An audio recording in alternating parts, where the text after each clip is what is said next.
Hello guys, today we are going to discuss a topic current electricity. या topic मध्ये एक अतिशय महत्त्वाचा लॉ आहे Kirchhoff's current law. It is also called as KCL म्हणजे काय किर्चॉफ्स करंट लॉ.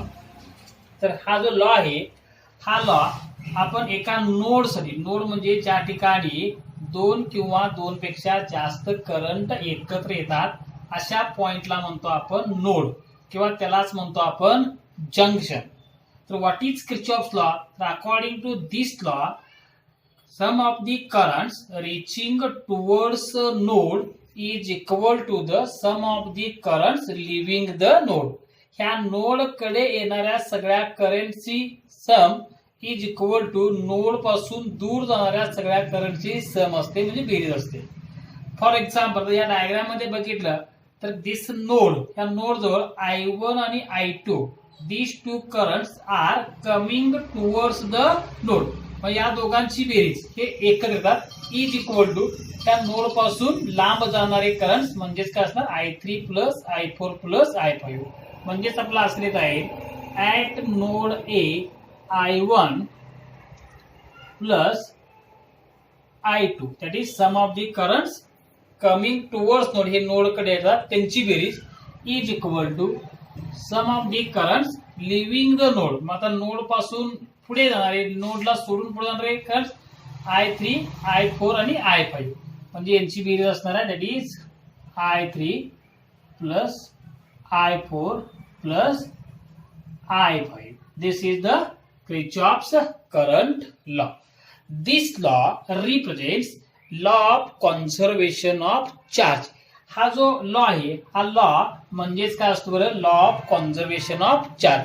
कदाचित सीईटीला हा एखाद्या वेळेस तुम्हाला एमसीक्यू मध्ये पण विचारला जाऊ शकतो. ओके, याच टॉपिकमध्ये आणखीन एक लॉ आहे किर्चॉफ्स व्होल्टेज लॉ किंवा त्याला म्हणतो KVL किंवा लूप लॉ. हे आज डिस्कस करूया. हा लॉ अतिशय महत्वाचा आहे. या लॉच्या सहाय्याने आपल्याला बरेचसेच प्रॉब्लेम सॉल्व्ह करता येतात.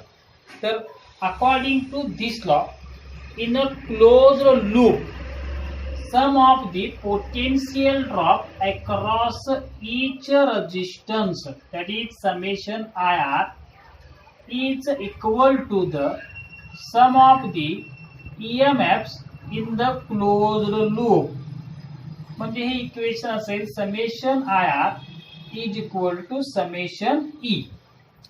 तर हा जो लॉ आहे या लॉ साठी आपल्याला ज्यावेळी इक्वेशन लिहित असतो त्यासाठी आपल्याला काही साइन कन्व्हेन्शन्स या ठिकाणी फॉलो करावे लागतात. तर ते साइन कन्व्हेन्शन्स काय बघा. पहिल्यांदा साइन कन्व्हेन्शन आपण समेशन IR साठी घेऊया.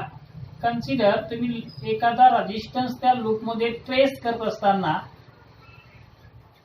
त्या रेजिस्टन्स मधून फ्लो होणारा करंट हा I या डायरेक्शन चालला आहे आणि त्याच डायरेक्शन जर आपण लूप ट्रेस केला तर अशा केस मध्ये प्रोडक्ट IR हा आपण पॉझिटिव्ह घ्यायचा आहे किंवा त्याचे साइन कन्व्हेन्शन पॉझिटिव्ह असेल.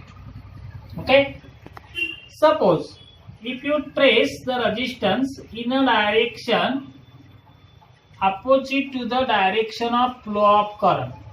हा रेजिस्टन्स मधून जाणारा जो करंट आहे हा current I it is flowing like this and if you trace this resistance in opposite direction. समजा आपण रेजिस्टन्स काय केला बरं इकडून इकडे ट्रेस केला आणि करंट मात्र चाललेला आहे left hand side to right hand side. अशा केस मध्ये आपल्याला I इंटू R हा जो प्रोडक्ट आहे हा प्रोडक्ट निगेटिव्ह घ्यावा. ओके, हे झालं साइन कन्व्हेन्शन IR साठी. तसंच सेल साठी म्हणजेच EMF साठी सपोज जर तुम्ही ट्रेस करत असताना सेल लूप ट्रेसिंग वेळी हा negative terminal to positive terminal trace केला असाल म्हणजे लाईक दिस तर त्या केस मध्ये EMF E it is taken as positive. हा आपण पॉझिटिव्ह घेतोय.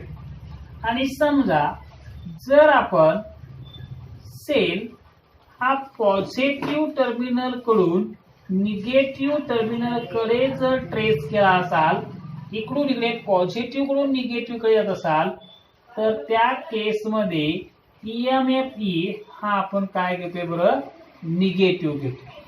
हे 4 अतिशय महत्वाचे त्याचे काय बरं साइन कन्व्हेन्शन्स प्रॉब्लेम सॉल्व्ह करत असताना आपल्याला यूज करावे लागतात. ओके, मी परत एकदा साइन कन्व्हेन्शन सांगतो. When a resistance is traced in the direction of current, that is the current is flowing and same direction you trace the resistance, then I into R is positive.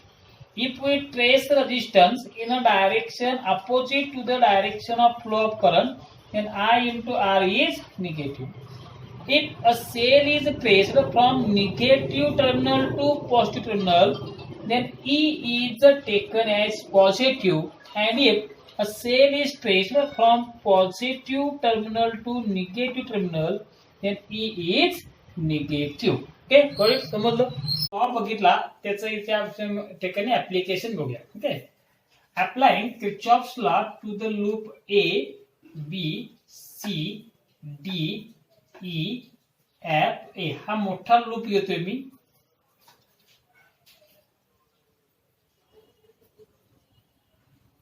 Applying Kirchhoff's voltage law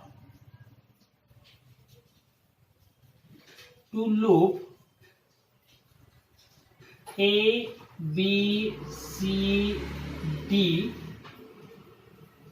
E, F, A. म्हणजे हा A पासून start करतोय, A to B, B to C, C to D, D पासून E, E पासून F आणि F पासून परत हा मोठा लूप घेतला आहे.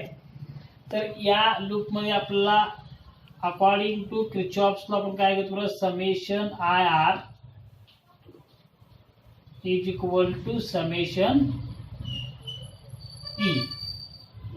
तर पहिला आपण समेशन आय आर म्हणजे potential drop across each resistance इथून चालू करूया. आपल्याला पहिला रेजिस्टन्स लागतो R1, यातून जाणारा करंट आहे I1, म्हणजे पोटेन्शियल ड्रॉप होईल I1 R1.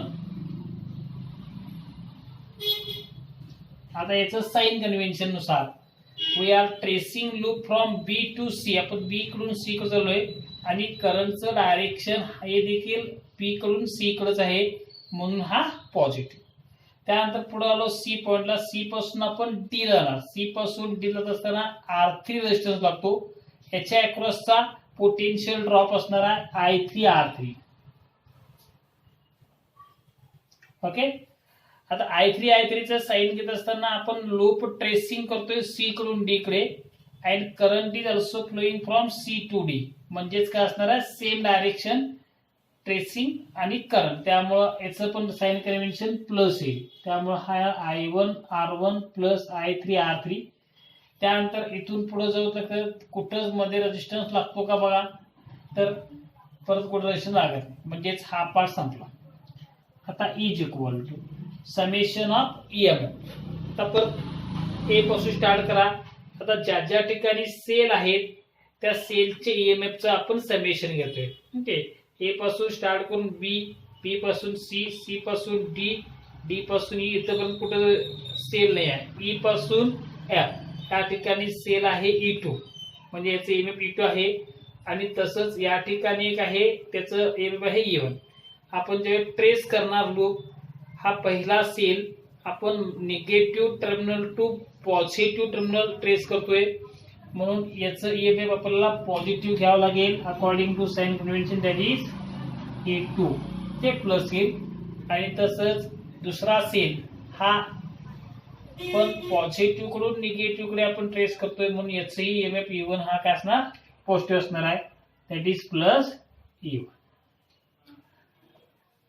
ओके, समजलं. तर हा ह्या मोठ्या लूप साठी आपण अप्लाय केलेला काय बरं, किर्चॉफ्स व्होल्टेज लॉ आहे.